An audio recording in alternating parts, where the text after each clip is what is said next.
reserve Robin.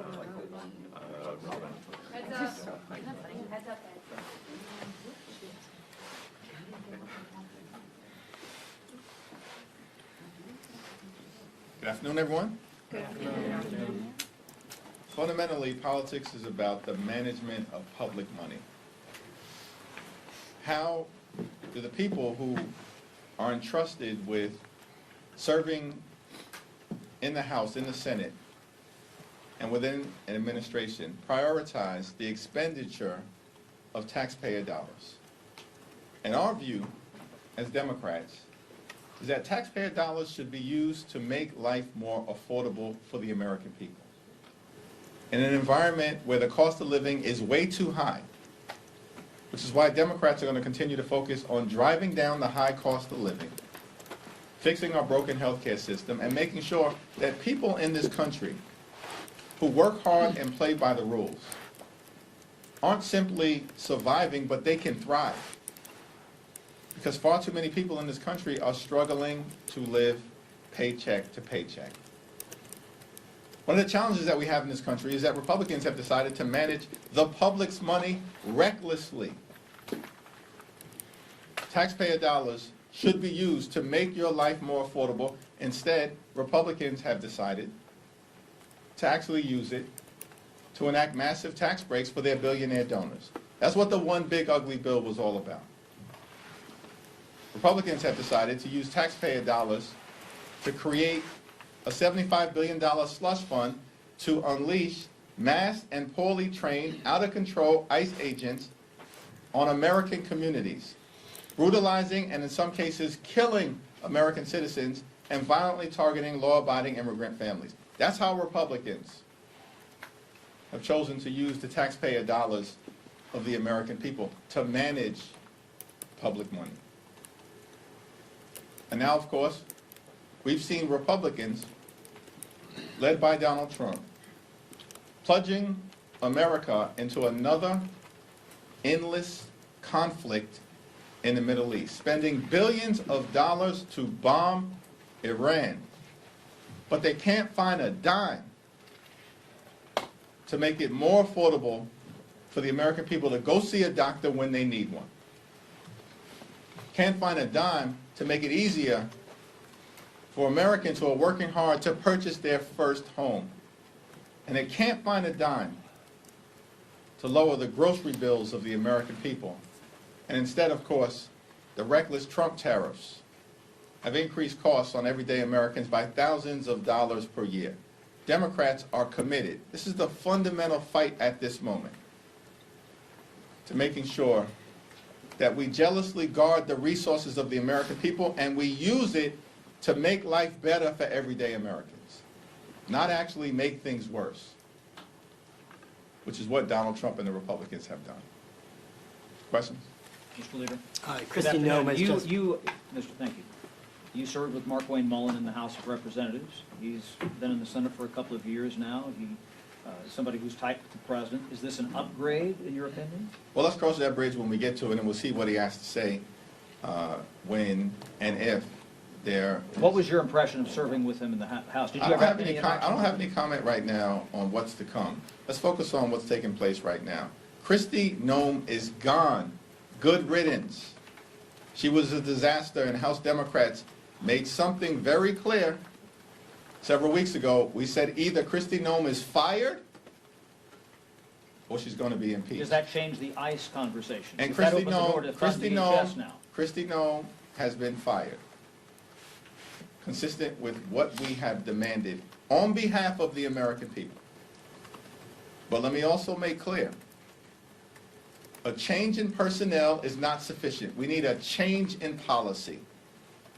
And that has to be bold, dramatic, transformational, and meaningful. And we've laid out 10 different demands standing on the side of the American people, including but not limited to judicial warrants, a ban on racial profiling, a prohibition on ICE targeting sensitive locations like schools, hospitals, polling sites, and houses of worship, a requirement that ICE agents are actually vetted through criminal background checks and actually trained the implementation of a prohibition on the excessive use of force, which we've seen horrifically been unleashed on the American people, and of course, a requirement that ICE agents who break the law can be criminally investigated by state and local authorities. These are the type of policy changes that are going to be necessary to move us forward to ensure that ICE actually conducts itself like every other law enforcement agency in the country. That's our fundamental demand. Every other law enforcement agency in the country. So, of course, this change in personnel is welcome. Kristi Noem was a disgrace, and we made clear what was going to happen. One way or the other. Could happen the easy way or the hard way. He's chosen the easy way. But now we still have work that needs to be done in terms of the policy changes. Thank you, Mr. Leader. Congressman Tony Gonzalez said yesterday on a podcast that he did have an affair with a late staffer who later died by suicide. At this point, would you support expulsion for Congressman Gonzalez now that he's admitted that? He's violated the laws. If an expulsion resolution were presented before the House of Representatives, I would, of course, support it. Would House Democrats investigate Kristi Noem as an ex-cabinet secretary? We haven't had that conversation yet. But what we do know, as was gloriously exposed by Congressman Joe Neguse, she's a living, breathing article of impeachment in terms of the abuse of power and the corruption that Kristi Noem has engaged in. And we need to make sure that every single taxpayer dollar is accounted for, that she was allowed to brazenly abuse, if not personally benefit from. And so there will be continuing efforts led by Benny Thompson and Robert Garcia and Jamie Raskin and members of those committees to make sure that we are looking out for the appropriate expenditure of taxpayer dollars. And wherever that leads, it leads. Thank you, Mr. Leader. After votes today, you all will go on a week-long recess. Can you provide any visibility to the American people about where the negotiation stands? Republicans and the White House continue to say that they've moved on some of the demands that you have made. However, right now it just seems to be a debate between, you say that they haven't moved enough, they say we're moving in their direction. What can you say to the American people over the next week or so, what they can expect while you all are out? Well, it's unfortunate that the Trump administration and Republicans have decided that they would rather shut down FEMA, shut down the Coast Guard, and shut down TSA than dramatically reform ICE and get ICE under control, which is what the American people want to see happen. And this is a step in the direction of acknowledging that things at the Department of Homeland Security were broken. They had a corrupt political hack who was running DHS. Shame on every Republican senator who put her in that position when they knew she was unqualified. Now, in terms of the negotiation, we remain ready, willing, and able to talk with anyone, anytime, any place in a position of significance within the administration if they are prepared to make sure that ICE conducts itself like every other law enforcement agency in the country and stops brutalizing and killing American citizens and law-abiding immigrant families. Really quickly, the last time, a few weeks ago, the administration took action, on TSA, global entry, and what some say was an attempt to put pressure on Democrats to move in their direction. Do you expect, if the shutdown continues to go on, that the administration will again try different ways to exert leverage and bring you all to the table to end the shutdown? Trump administration is deeply unpopular.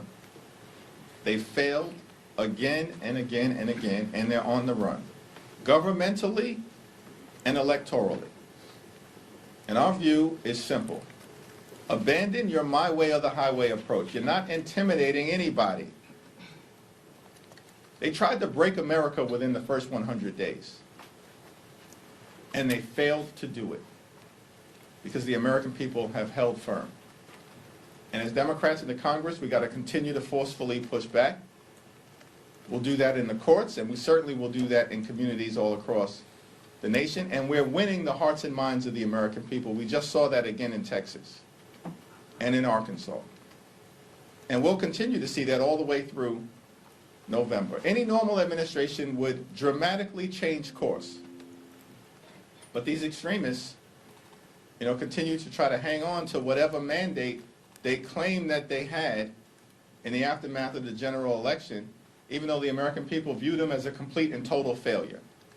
But as long as they approach things with a my way or the highway mentality, then we're not going to be able to make any meaningful progress in a bipartisan manner on behalf of the American people. Thanks. Yeah, thank you. Markwayne Mullin is one of Trump's most loyal allies in the Senate. Do you think, how can you work with someone like him as you're still doing negotiations on DHS funding? And further, what do you want to see from the next DHS secretary to be able to work with them? But what we have to do right now is deal with what's in front of us, which is DHS has been shut down by Republicans because of their refusal to actually agree to a set of bold and meaningful but common sense demands that are designed to get ICE under control. The Senate is going to handle their process, and we'll see what happens in terms of the confirmation hearings, in terms of the individual meetings that Senator Markwayne Mullin has with the senators who are going to be making a decision as to whether they should confirm him or not. And then we'll have more to say once that unfolds. But at the moment, it's not like Kristi Noem was the one who was involved in negotiating anything. She was a corrupt lackey.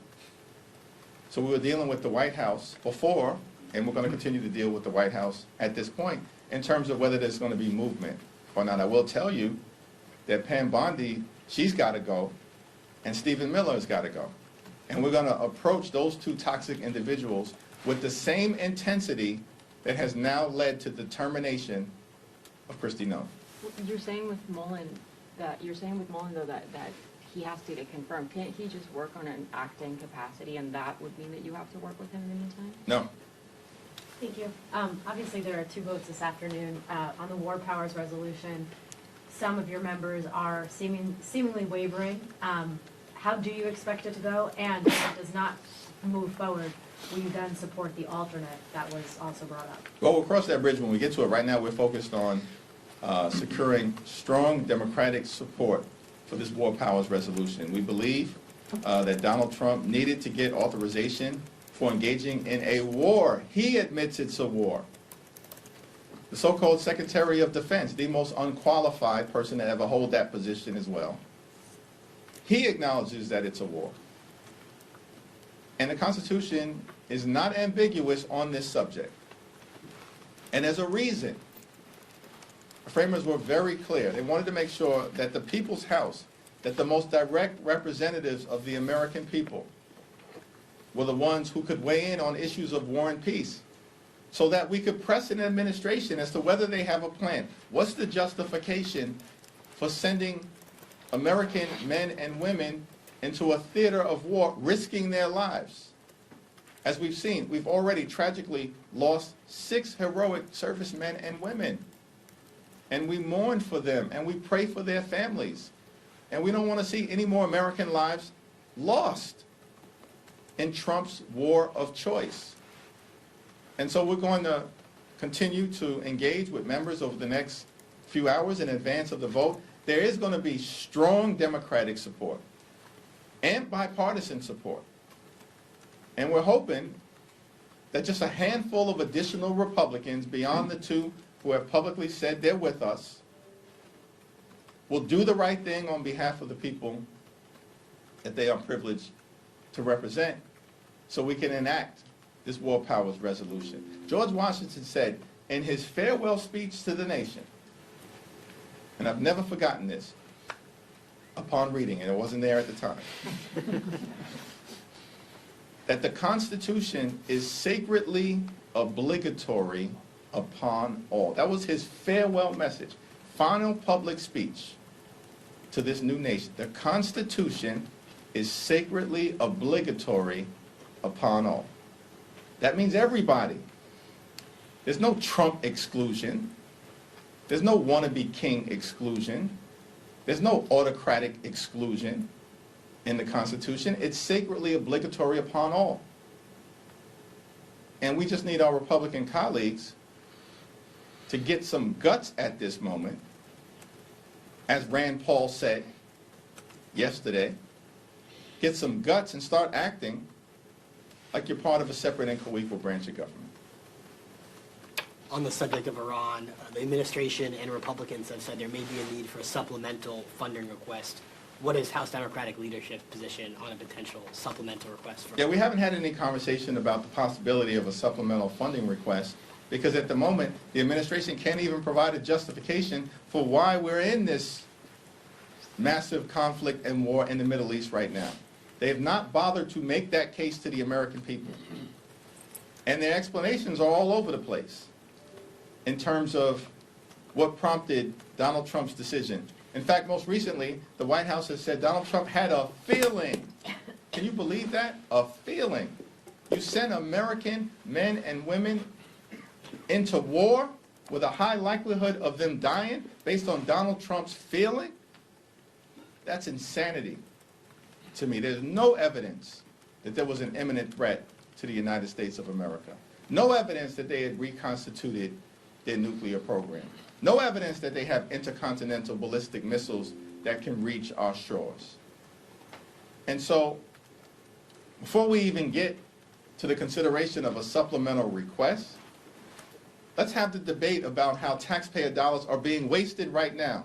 Billions spent to bomb the Middle East, triggering an all-out war that now involves more than a dozen countries, as opposed to actually Republicans bothering to find a dime to lower grocery prices or make life better for the American people. Thank you, everyone. Thank you.